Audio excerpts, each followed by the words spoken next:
What's going on, Red Nation? Rockets fans, no matter where you are all over the world, definitely appreciate the comments from everybody, even overseas. This is Rockets Daily, brought to you by Fan Arch. My name is David Delano. Off season here, but we've got the Euro basket, which we've definitely been talking about. Appreciate all the comments about that. Wednesday, this video is going to come out where Serbia is taking on Turkey. We've got Şengün going up against Jokic. Going to be a great matchup to see. You may be watching this after that game took place. Just letting you know that I'm recording this before that game. So that is something that we will definitely talk about on tomorrow's episode.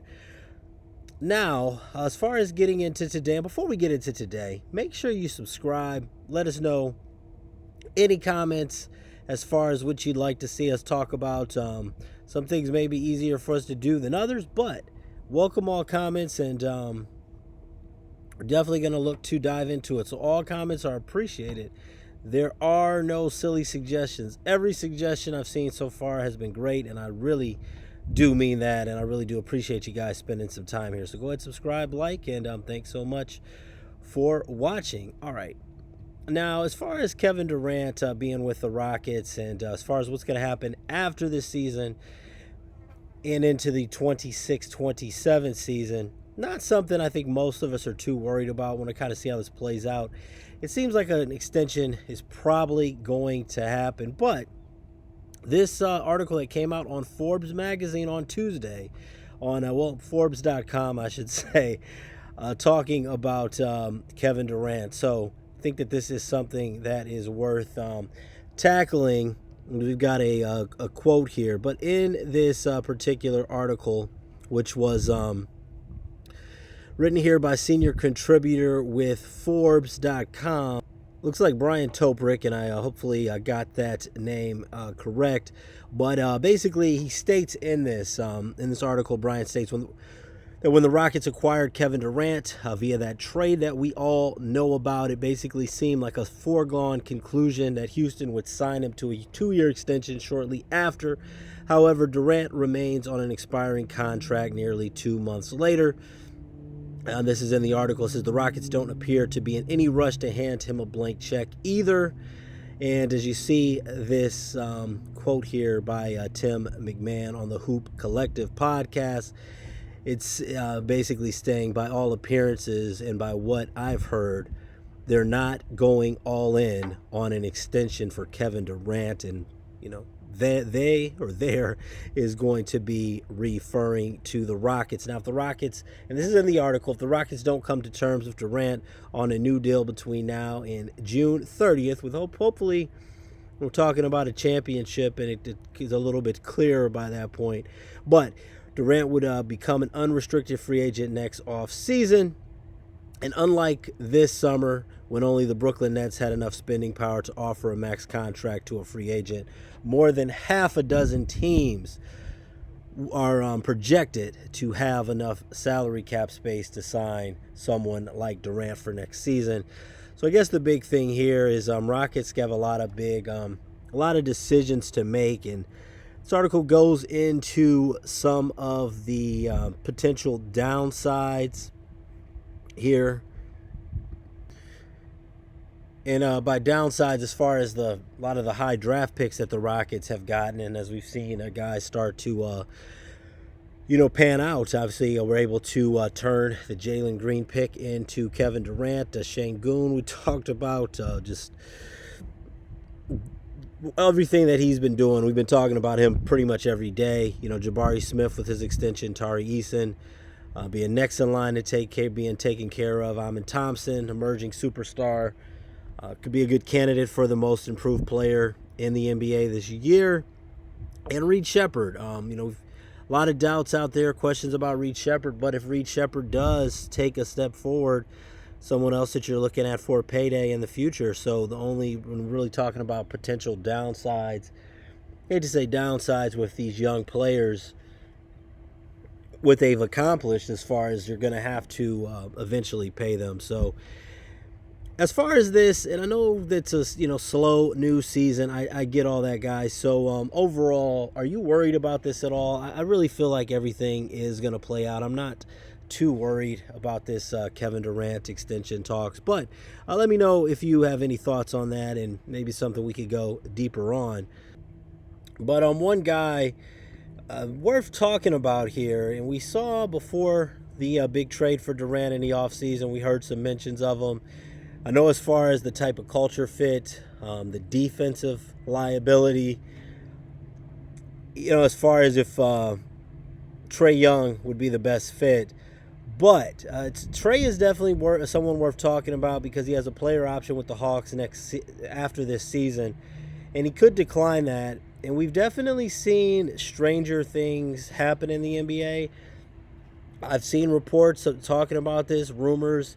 I don't think that this is really a complete reach where you look at what the Hawks did in this offseason, getting Porzingis. The Hawks are a team in the East. It could go either way. Obviously, we had Fred VanVleet can't be traded right away, but once we start to get into January, February, before the trade deadline, we'll know more. We'll see how things are playing out with the Rockets.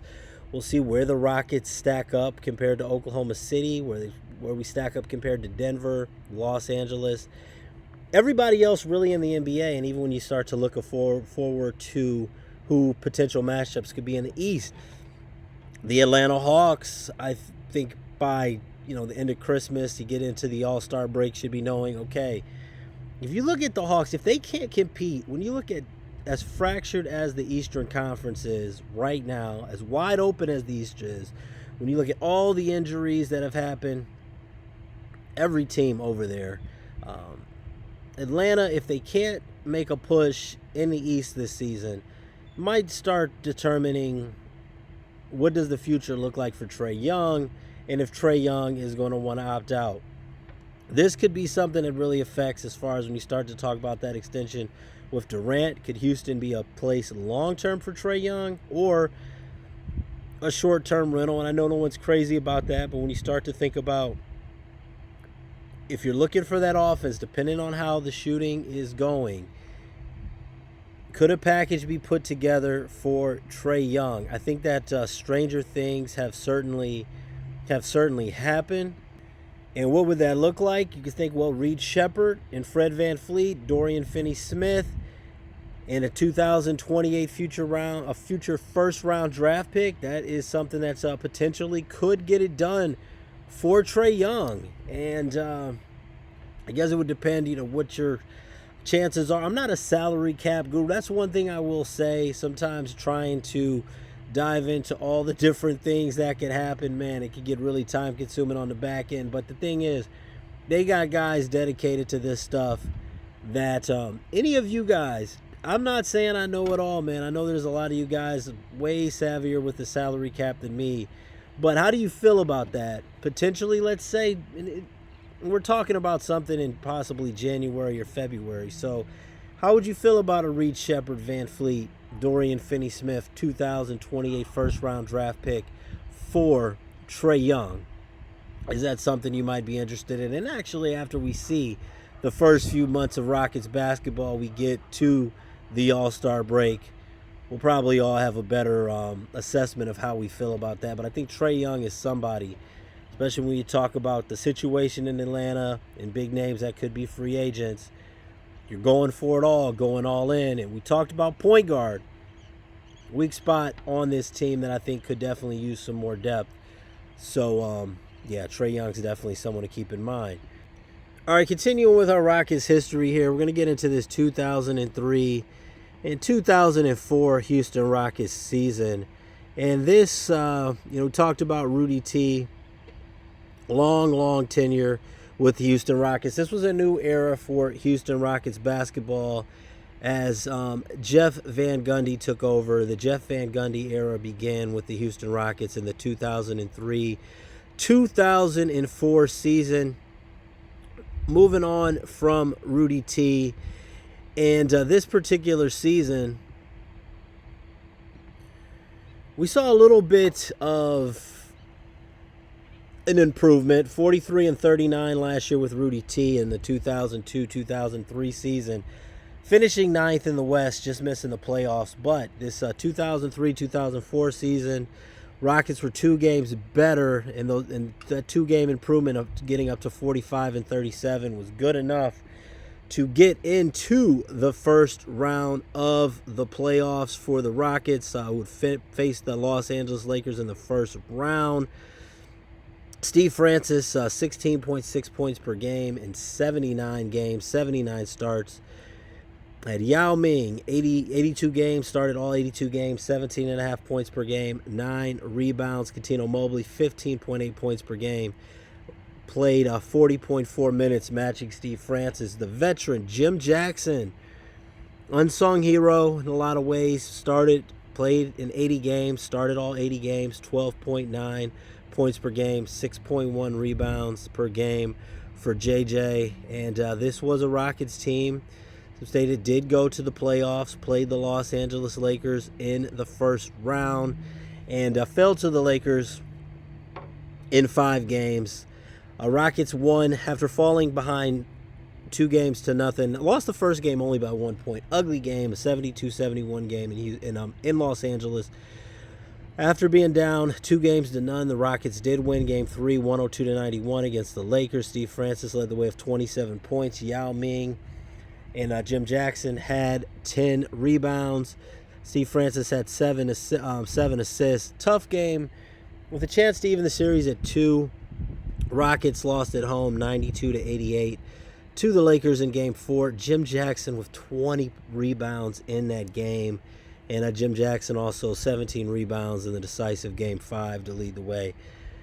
That the Rockets lost to the Lakers 97-78 in that 2003-2004 NBA season. And that particular NBA season ended with the Detroit Pistons upsetting the Los Angeles Lakers as world champions that year. A couple different things about this season. There was a big blockbuster trade in this offseason afterwards. This was the last year after 3 consecutive All-Star appearances for Steve Francis. Steve Francis was moved in a trade to the Orlando Magic. And it would start a new era in Houston. Due to a fractured relationship, rumors about a fractured relationship with Van Gundy, Steve Francis, along with Cuttino Mobley, Kelvin Cato, was traded for Tracy McGrady, Juwan Howard, Tyronn Lue, and Reese Gaines with the Orlando Magic. During Steve Francis's tenure with the Rockets, averaged 19.3 points per game, 6.4 rebounds. 6.4 assists, 6.1 rebounds in 374 games and 372 starts. And that was the 23-24 season. And next year is going to start off the Tracy McGrady era in Houston. So thanks so much for bearing with me, watching Rockets Daily. Appreciate it if you'd like and subscribe. All comments, once again, are appreciated. God bless and have a great day.